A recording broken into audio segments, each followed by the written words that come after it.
Ratih. Saat ini, aku sedang berdiri di depan rumah besar yang megah tapi bergaya sangat kuno. Aku dikirim oleh yayasan di tempat aku bekerja ke rumah ini untuk menjadi asisten rumah tangga di rumah ini. Rumah ini sepi sekali. Kubuka pelan-pelan pagar rumah ini sambil berkata dalam hati, rumah sebesar ini kenapa nggak dikunci ya?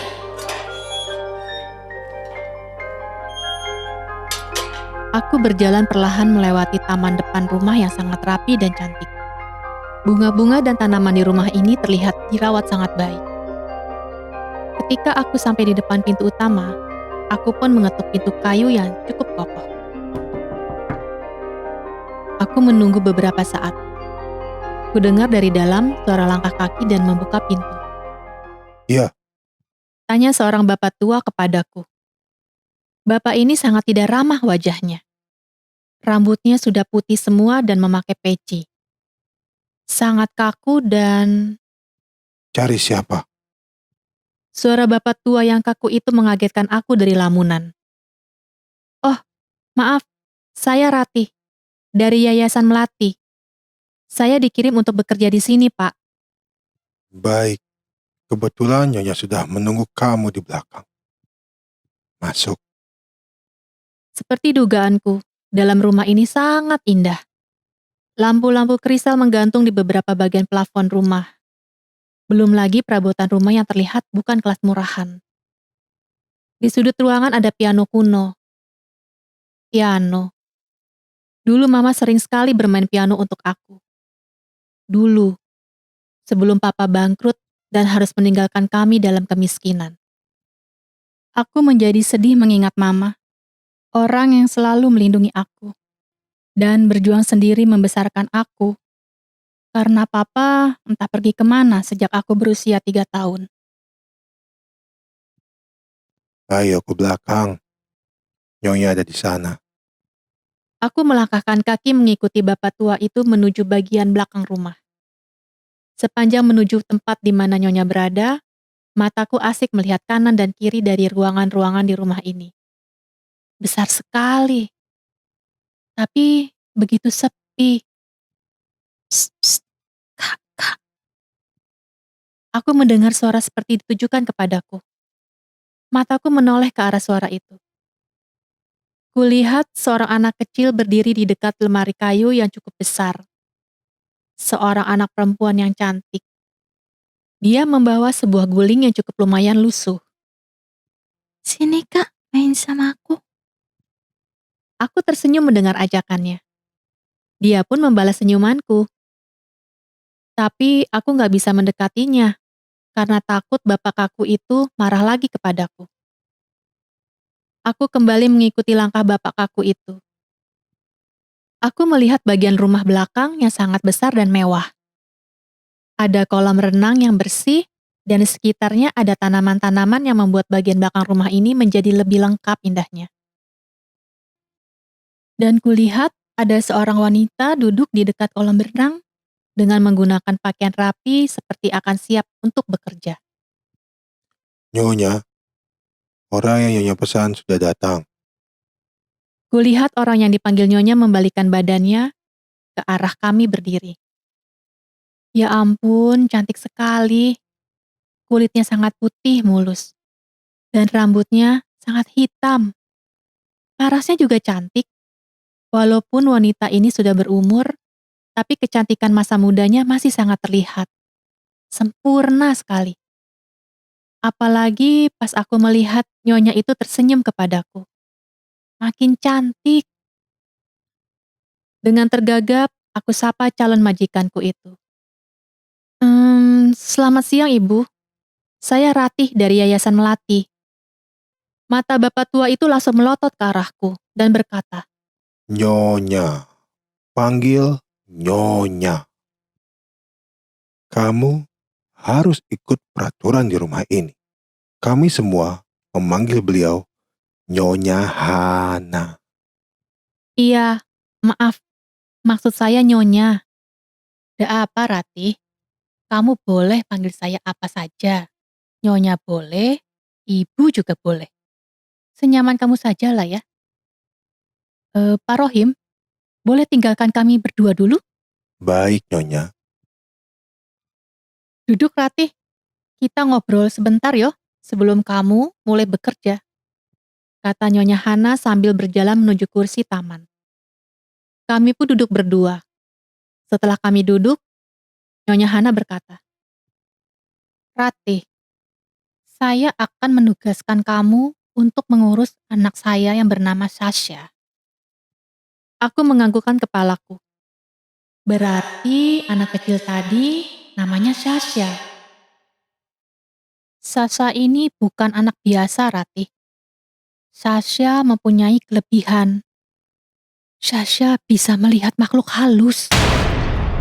Aku merasakan jantungku berdetak lumayan kencang. Bisa melihat makhluk halus. Ngeri juga ya. Sudah banyak pengasuh yang saya minta untuk mengurus Sasha, Tih. Tapi mereka ndak ada yang kuat. Paling lama sebulan mereka bertahan. Saya bukan gak mau mengurus anak saya sendiri, tapi kegiatan saya di luar cukup padat. Saya malah khawatir kalau saya sendirian. Karena Bu Darmi, Pak Rohim, dan Mbak Tuti gak sanggup juga sama Sasha. Sasha itu agak susah anaknya. Saya sangat berharap kamu bisa menjaga dan mengurus Sasha, Yoti. Ingin rasanya aku menjawab, saya pikir-pikir dulu ya Nyonya. Tapi kok gak tega rasanya melihat wajah Nyonya Hana. Aku kemudian tersenyum dan berkata, Insya Allah Nyonya, saya akan menjaga dan merawat Non Sasha.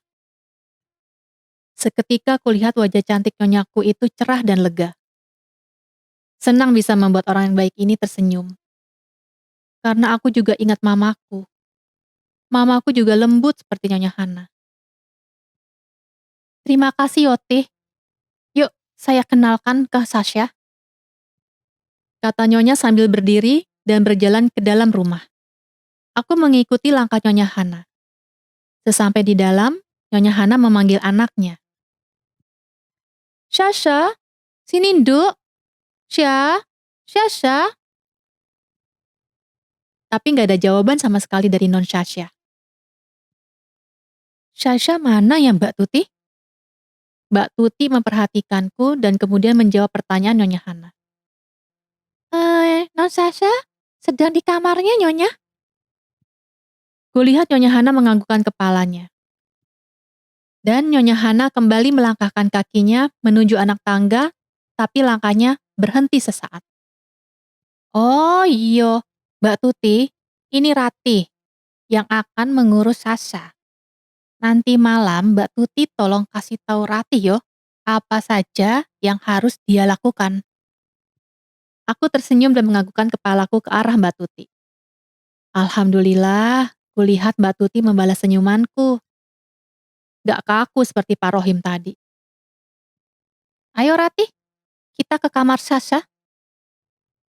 Sasha, Mama masuk ya sayang. Tetapi tidak ada jawaban. Kulihat di dalam kamar Non Sasha sangat berantakan. Kertas-kertas gambar berserakan. Begitu juga pensil gambar. Baju-baju dan beberapa mainan juga bertebaran di mana-mana. Kok diam saja Tosya? Tadi Mama panggil-panggil loh. Kata Nyonya Hana kepada seorang wanita muda yang sedang duduk di kursi menghadap jendela. Non Sasha. Kok Nyonya memanggil gadis itu Sasha? Berarti anak perempuan tadi bukan Sasha ya? Sasha, kata Nyonya Hana sambil mengelus rambut panjang anaknya. Sasha menoleh ke arah Nyonya Hana. Maaf mah, Sasha nggak dengar mau panggil. Non Sasha secantik mamahnya. Hanya bedanya wajahnya sangat murung dan pucat. Iyo, ndak apa-apa sayang. Kata Nyonya Hana sambil memberi kode kepadaku supaya mendekat. Syah, coba kenalan dulu nih sama Mbak Ratih. Mbak Rati ini yang akan mengurus kamu nanti. Yo, Sasa udah besar, mah, nggak perlu babysitter. kamu kenalan dulu yo. Mama mau berangkat meeting dulu. Oke, Nduk? Kata Nyonya Hana sambil mencium rambut anaknya dengan lembut. Ratih, saya tinggal dulu yo. Kamu nanti tolong temani Syasha dengan baik. Terus kamu nanti juga akan ditunjukkan kamarnya. Nanti saya suruh Mbak Tuti ke sini. Aku mengangguk dan tersenyum. Begitu Nyonya Hana keluar, bingunglah aku. Aduh, aku harus ngapain ya? Ini benar-benar di luar dugaanku. Pihak yayasan hanya memberitahu kalau aku akan menjadi ART di rumah ini. Pelan-pelan aku memungut satu persatu barang-barang non Syasha yang bertebaran di lantai. Ada gambar-gambar di kertas-kertas ini. Duh, kok gambarnya serem-serem banget ya? Ada gambar seorang perempuan bergaun putih dengan rambut panjang dan acak-acakan. Ada gambar kepala tanpa badan dan gambar laki-laki dengan caling panjang. Kemudian ada gambar... ini kan gambar anak kecil yang tadi aku lihat di bawah. Seorang anak kecil membawa guling lusuh. Itu namanya Kia. Kaget aku, tahu-tahu Non Syasha sudah ada di sebelahku. Maaf Non. Iya, itu Kia, temanku. Iya Non, tadi saya juga ketemu di bawah. Kulihat wajah Non Syasha berubah menjadi aneh mengarahku. Aduh, apa aku salah ngomong ya? Kamu ketemu Kia? Iya Non. Tadi pas saya sampai di sini, saya ketemu sama Non Kia.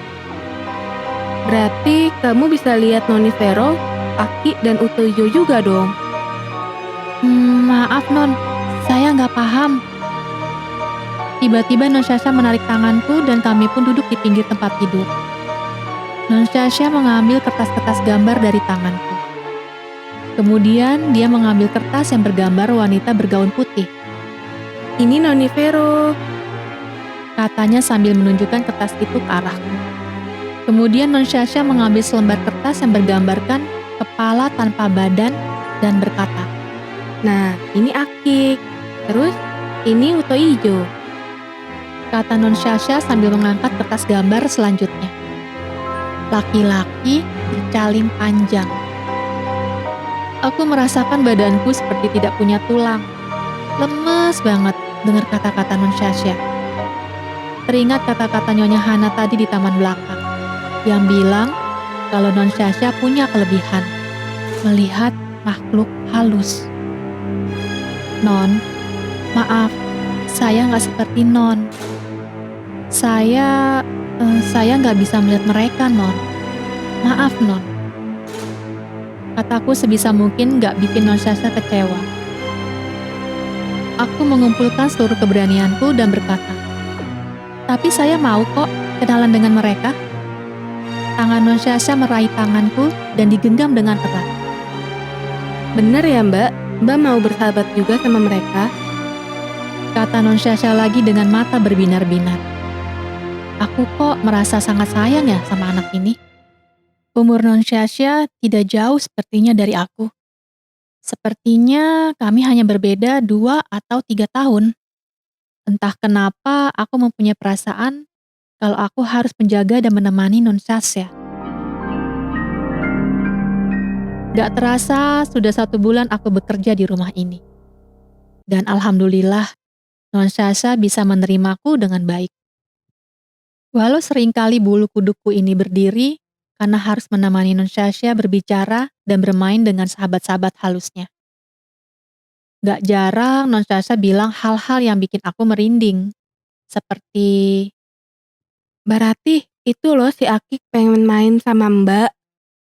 atau, Mbak, si Kia minta suapin makan juga tuh. rumah ini pun buat aku juga agak menyeramkan rasanya. Beberapa kali aku melihat sekelebat bayangan putih seperti selalu mengikutiku. Atau di malam hari, aku gak jarang mendengar ada orang bermain piano. Aku gak berani bertanya kepada siapapun di rumah ini. Siapa yang bermain piano di hampir setiap malam. Yang penting, aku sudah melakukan tugasku dan janjiku kepada Nyonya menjaga Non Sasha. Nyonya juga berpesan kepadaku untuk menjaga Non Sasha dari papahnya, yaitu Tuan Bram. Beliau jarang sekali ada di rumah. Tapi sekalinya pulang, Nyonya dan Tuan pasti bertengkar. Tuan Bram juga sangat kasar kepada Nyonya. Awalnya aku gak paham kenapa Nyonya memintaku untuk menjaga Non Sasha dari papanya sendiri. Tapi makin kesini, aku menjadi tahu kalau Tuan memang sangat kasar orangnya. Kerjanya hanya meminta uang saja. Aku baru tahu dari Mbak Tuti kalau semua kemewahan di rumah ini adalah milik keluarga Nyonya. Ayah dan ibu Nyonya Hana adalah salah satu pejabat di Surabaya ini. Karena Eyang dan Eyangti sudah wafat, maka sebagai putri tunggal, Nyonya Hana lah yang mewarisi seluruh kekayaan dari Eyang. Sementara Tuan, bekerja pun enggak. Mbak Tuti juga bilang kalau dulu Eyang tidak menyetujui pernikahan Nyonya dan Tuan. Karena status Tuan pada saat itu sudah beristri. Seperti biasa, hari ini aku menemani Non Sasha belajar di kamarnya. Sambil belajar, tiba-tiba Non Sasha mengejutkanku. Mbak Ratih suka dengar ada yang bermain piano nggak kalau malam? Kadang-kadang sih Non. Sejak Mbak Ratih di sini, jadi sering ada suara piano kalau malam. Padahal di sini nggak ada yang bisa main piano loh Mbak. Dulu piano itu cuma Eyang yang mainin. Siang ini, Tuan Bram pulang setelah 2 minggu aku tidak melihat beliau di rumah ini. Aku dan Mbak Tuti saling berpandangan dengan muka yang sangat cemas. Aduh, pasti bertengkar lagi deh, Tuan sama Nyonya. Aku kemudian mempercepat pekerjaanku, agar aku bisa segera pergi ke kamar Non Sasha dan menemaninya. Dari tempat aku menjemur pakaian Non Sasha, ku dengar suara Mbak Tuti berteriak memanggil namaku. Ratih, turun Tih! Ih! Ada apa Mbak? Non Sasha jerit-jerit. Segera aku berlari menuju kamar Non Sasha. Begitu ku buka kamar Non Sasha, Tuan Bram sedang memukuli Non Sasha dengan kejamnya. Dan Non Sasha berteriak kesakitan. Tuan, jangan Tuan! Begitu Tuan mengetahui aku masuk ke kamar Non Sasha, dia langsung melepaskan tangannya dari Non Sasha dengan kasar. Dan kemudian dengan pandangan marah, dia pergi begitu saja dari kamar Non Sasha. Sasa benci Papa. Sasa nggak mau Papa di sini. Papa jahat. Sasa benci sama Papa. Aku langsung berlari menghampiri Non Sasha dan memeluknya. Tubuh Non aku ini gemetaran. Aku berusaha menenangkannya. Wajah Non Sasha terlihat bengkak karena pukulan dari papahnya. Mbak Tuti terdiam di pintu kamar. Sesekali Non Sasha berkata kalau dia benci sekali pada papahnya dan gak mau punya papa seperti Tuan Bram. Merinding rasanya. Ada seorang anak yang begitu membenci papanya.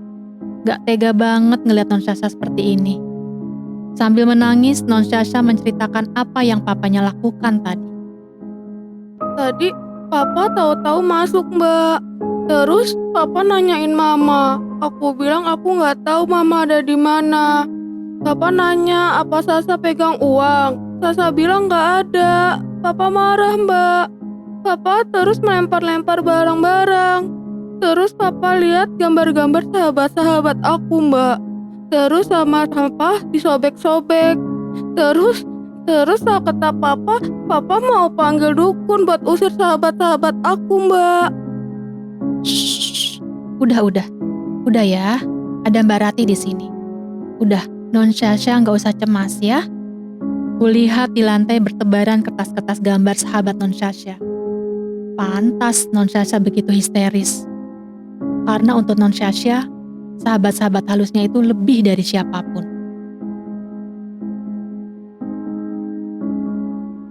Jam 23.00. Aku terbangun dari tidurku. Kudengar dari kamar suara Nyonya dan Tuan bertengkar. Aku langsung teringat Non Sasha. Bergegas aku turun dari tempat tidurku dan keluar menuju kamar Non Sasha. Kamar Non Sasha mau gak mau harus melewati kamar Tuan dan Nyonya.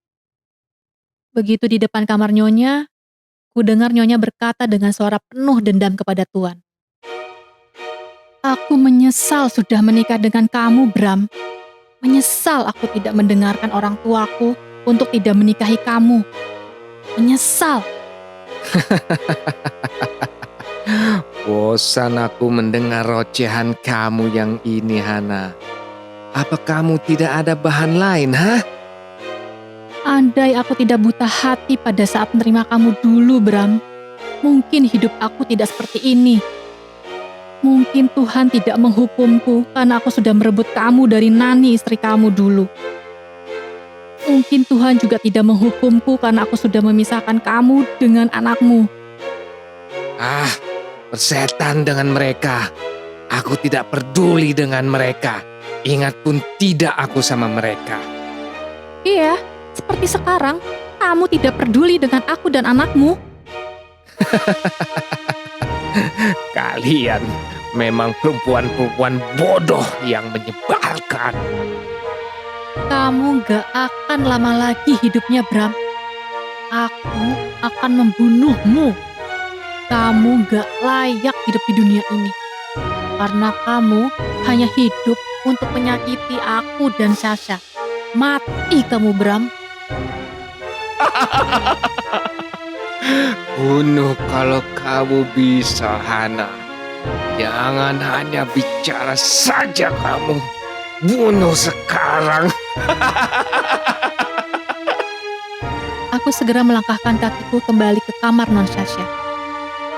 Perlahan aku masukkan anak kunci yang selalu aku bawa kemana-mana. Setelah pintu terbuka, kulihat Non Sasha duduk di tempat tidurnya dengan wajah aneh. Rambutnya sangat acak-acakan. Kunyalakan lampu dan kudekati Non Sasha perlahan. Mata Non Sasha begitu kosong. Kasihan Kak Sasha. Ya Allah, suara siapa itu? Kupandangi setiap bagian kamar dari Non Sasha ini. Mataku tertuju pada pojok kamar. Di sana berdiri Pia. Itu bukan Kak Sasha, itu Noni Vero. Noni Vero? Apa maksud Pia? Noni Vero merasuki tubuh Non Sasha. Noni mau jagain Kak Sasha. Aku memegang tangan Non Sasha yang begitu dingin. Noni, tolong Noni keluar ya dari tubuh Non Sasha. Biar saya yang jaga Non Sasha. Noni keluar ya. Tiba-tiba mata Non Sasha memandang tajam ke arahku. Saya nggak mau keluar. Saya mau jaga Sasha.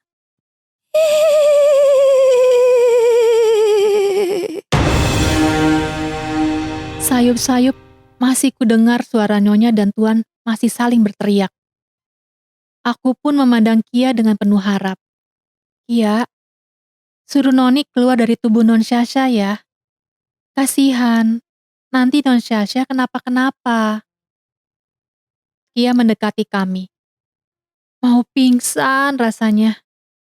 Aku berada di tengah sahabat-sahabat halus dari majikanku. Tapi aku harus kuat. Mereka gak jahat. Mereka sama denganku. Ingin melindungi Non Sasha. Non Sasha tertawa lirih dengan mengerikan.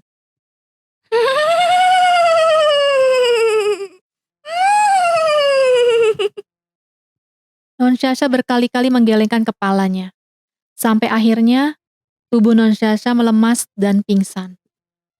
Kemudian, aku selimuti Non Sasha. Tak ada lagi suara Tuan dan Nyonya. Aku baru teringat Kia. Kemana anak itu? Sudah tidak ada di kamar ini. Semua sudah seperti normal kembali. Pukul 01.18. Kuputuskan untuk kembali ke kamarku. Ketika kulihat Non Sasha sudah tidur dengan nyenyak.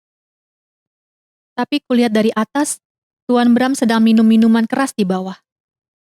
Sepertinya beliau mabuk sekali Aku jadi ragu untuk meninggalkan Non Syasha di kamar sendirian. Takut kalau Tuan Bram kembali ke kamar Non Syasha. Akhirnya kuputuskan untuk kembali lagi ke kamar Non Syasha, dan aku pun tidur di lantai dekat tempat tidur Non Syasha. Sepertinya aku baru sebentar memejamkan mata. Pak Rohim berteriak-teriak dari ruang bawah. Nyonya! Nyonya! Tuan, kenapa ini Nyonya? Bu Darmi! Nyonya! Bu Darmi! Ini Tuan kenapa? Aku langsung terduduk dan kulihat Non Syasha masih tertidur dengan lelap. Aku pun langsung membuka pintu kamar dan berlari menuruni anak tangga. Di ruang tengah berkumpul Nyonya, Bu Darmi, Mbak Tuti, dan Pak Rohim. Wajah mereka semuanya pucat. Kulihat tubuh Tuan Bram kaku dengan mata terbelalak dan tangan menempel di lehernya sendiri. Nyonya berdiri tanpa ekspresi melihat kejadian ini. Wajahnya begitu dingin, gak ada duka terpancar di wajahnya. Entah mengapa selintas dalam pikiranku, apa Nyonya Hana yang melakukannya? Karena jelas aku mendengar tadi, kalau Nyonya Hana mengancam Tuan, bahwa Nyonya akan membunuh Tuan. Ya Allah, atau jangan-jangan Non Syasha? Karena tadi pun Non Syasha bersikap begitu benci kepada papanya. Kira-kira siapa yang melakukan ini, Nyonya? Siapapun yang melakukan, saya akan berterima kasih padanya. Nyonya, kalau Nyonya bersikap seperti ini, polisi akan mencurigai Nyonya. Kulihat Nyonya Hana seperti tersentak dan berkata, Pak Rohim, telepon polisi. Biar polisi yang urus semua. Tapi sebelumnya kamu copot dulu CCTV di ruangan ini. Tih, ayo kita lihat rekaman CCTV, Tih. Aku langsung merasakan jantungku berdetak dengan cepat. Benar, CCTV. Cuma itu yang bisa membuktikan semuanya. Nyonya Hana pun mengambil HP dari kimononya. Gak berapa lama, dia mengajakku duduk di lantai untuk melihat rekaman CCTV ruang tengah bawah. Kami melihat Tuan Bram mulai dari sedang asik minum minuman keras. Sampai akhirnya dia tertidur. Tidak ada kejadian apa-apa sampai situ. Walaupun sesekali seperti ada bayangan sekelebat-sekelebat tertangkap di kamera CCTV yang hilir mudik di ruangan tengah itu. Sesekali kami berpandangan setiap ada bayangan yang melintas di sekitar Tuan Bram. Di jam 02.34, tiba-tiba datang seseorang mendekati Tuan Bram. Sosok itu berjalan sangat pelan. Langkahnya gontai mendekati Tuan Bram. Aku dan Nyonya menutup mulut kami masing-masing, menahan kaget yang luar biasa. Non Syasha! Tiba-tiba, Non Syasha mengangkat tangannya dan mengarahkan ke leher Tuan Bram. Dan Tuan Bram terbangun. Dia kaget sekali melihat ke arah Non Syasha. Mata Tuan Bram juga kulihat melotot ke atas, ke samping, ke belakang, dengan sangat ketakutan. Sekilas aku melihat sosok Aki dan Uto Ijo ada di sana. Dan kulihat ada satu sosok lagi. Wanita berbaju putih seperti Noni Vero, dan sosok itu berdiri di samping Tuan Bram sambil terus menatap Tuan Bram dengan pandangan yang aneh. Siapa sosok ini? Mengapa mereka semua muncul di sana? Tiba-tiba aku lihat tangan Non Syasha semakin mendekati leher Tuan Bram. Dan Tuan Bram seperti terkunci gak bisa bergerak untuk menghindar. Aneh sekali. Kenapa Tuan gak mengenali Non Syasha? Padahal jelas-jelas itu Non Syasha. Itu bukan Kak Syasha. Kia, itu suara Kia. Siapa itu Kia? Kenapa kamu bilang itu bukan Non Syasha? Noni, maafin Kia Mbak. Kia gak bisa nahan Noni. Noni sangat benci sama papanya Kak Syasha. Kuarahkan lagi mataku ke HP Nyonya. Kamu bicara dengan siapa, Toteh? Tiba-tiba ku dengar Nyonya bertanya kepadaku. Nyonya, itu bukan Non Sasha, Nyonya. Non Sasha dirasuki oleh Noni Vero, sahabat Non Sasha. Kening Nyonya kulihat mengkerut seperti meminta penjelasan lagi kepadaku. Noni Vero itu sahabat Non Sasha, Nyonya. Makhluk yang tidak bisa terlihat. Nyonya langsung terlihat lemas. Ditambah lagi, jelas di rekaman CCTV, sosok Non Sasha mencekik Tuan Bram sampai akhirnya Tuan Bram tidak bergerak lagi. Air mataku mengalir dengan deras ketika kulihat Nyonya Hana berjalan menuju dan masuk ke dalam mobil polisi yang datang ke rumah ini untuk menyelidiki siapa pembunuh Tuan Bram. Tih, ini rahasia kita berdua ya, Tih. Kamu janji yo, jangan bilang kepada siapapun kalau Sasa yang melakukan pembunuhan ini. Walaupun bukan Sasa yang sesungguhnya, tapi polisi tidak akan percaya sih kalau Sasa itu kerasukan. Saya tidak bisa membayangkan Sasa harus diinterogasi oleh polisi. Kasian, tidak tega saya, Tih. Kamu janji yo, tolong. Ini rahasia kamu dibawa sampai mati. Biar saya yang mengakui semua ini. Saya jauh lebih kuat daripada anak saya. Saya nggak yakin bisa cepat kembali ke rumah ini. Kamu tolong jaga Sasa ya. Sampai saya kembali. Ya, Tia. Saya titip Sasa. Ya Allah, Nyonya. Begitu besarnya cinta Nyonya kepada Non Sasha. Sampai Nyonya mengorbankan diri Nyonya seperti ini. Setelah mobil polisi berjalan meninggalkan rumah ini, aku dan yang lain dengan lemas berjalan menuju ke dalam rumah. Dan aku kemudian masuk ke kamar Non Sasha. Karena tadi Non Sasha tidak diperbolehkan Nyonya untuk keluar kamar. Apa yang aku harus katakan kepada non aku itu? Ketika aku buka kamar pintu Non Sasha duduk di depan jendela dengan murung.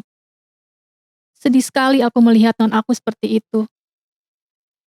Kudekati Non Sasha dan aku pun duduk di sebelah Non Sasha. Non sabar ya. Mbak Rati akan menjaga Non sampai Mama Non pulang. Jujur, Mbak juga bingung harus gimana saat ini. Mbak takut, Non. Jangan takut, sayang. Ya Allah, suara itu. Tiba-tiba Non Sasha menatapku dengan lembut. Kamu akan baik-baik saja, Rati. Pecahlah tangisku mendengar suara itu lagi. Aku kenal dengan suara itu. Mama. Mama, ini Mama. Ya, Rati. Mama ada di sini menemanimu. Kamu tidak usah khawatir. Kamu orang baik, Nak. Tidak seperti papa kamu, Bram. Bram? Maksud Mama? Ya, sayang. Bram adalah papa kamu. Orang yang telah pergi meninggalkan kita begitu saja demi hidup bersama Hana. Hana yang kaya raya. Hana yang bisa memberikan apapun yang papa kamu butuhkan. Sontak aku teringat kata-kata Nyonya pada saat bertengkar dengan Tuan Ban tadi malam. Mungkin Tuhan tidak menghukumku karena aku sudah merebut kamu dari Nani istri kamu dulu. Mungkin Tuhan juga tidak menghukumku karena aku sudah memisahkan kamu dengan anakmu. Apakah Nani yang Nyonya maksud itu Mama Nani aku? Dan anak yang Nyonya maksud adalah aku? Mama akan bawa Sasha, Ratih, untuk membalaskan dendam kita, Ratih. Sehingga Hana bisa merasakan bagaimana kehilangan orang yang dia sayangi. Seperti kita merasakan bagaimana dulu kita kehilangan papa. Mama jangan, Ma. Non Sasha nggak salah apa-apa, Mama. Mama jangan, Rati mohon. Biarkan Sasha menemani Rati, dan Rati menemani Sasha. Kami saling menyayangi, Ma. Kalau memang Mama sayang sama Rati, Mama jangan seperti ini. Mama nggak boleh dendam. Mama harus ikhlas, seperti Rati ikhlas, Ma. Dan Rati minta Mama kembali ke dunia Mama. Pergilah dengan tenang, ya Ma. Rati tetap mendoakan Mama. Rati mohon. Kamu memang anak baik, sayang. Kamu anak baik. Jaga adikmu, jaga dirimu. Mama sayang sama kamu. Dan kemudian tubuh Non Syasha jatuh lemas. Kupeluk tubuh Non Syasha dengan erat, sangat erat. Bercampur aduk rasa hatiku pada saat ini. Ya Tuhan, terima kasih. Kau telah mempertemukan aku dengan Syasha, adikku. Terimalah Mama di sisimu ya Tuhan. Rati sayang Mama.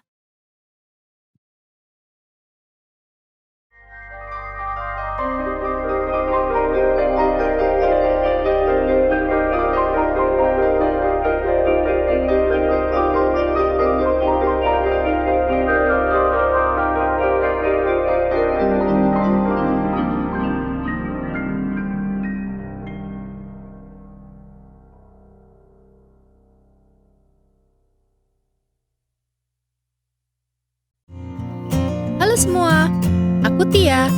Terima kasih sudah mendengarkan cerita dariku. Jangan lupa untuk subscribe, like, dan komen ya. Support terus channel dariku. Sampai ketemu lagi di Story from Tia selanjutnya. See ya!